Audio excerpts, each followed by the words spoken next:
నేను ఎటు విధంగా ఎక్కడ కూడా నేను అవినీతికి పాలు పడలేదు అని ఇలా స్వయంగా నిరూపించిన అని చెప్పి సందర్భంగా తెలియజేస్తా ఉన్నాను.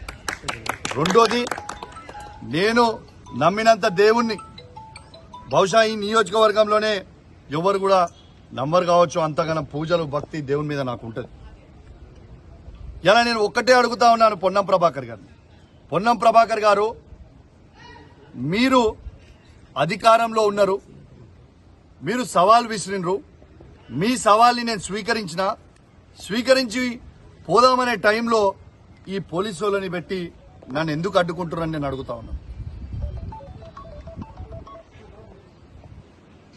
మీరు నిజంగా ఇవాళ నా నీతి నిజాయితీని నేను ప్రూవ్ చేసుకున్నా.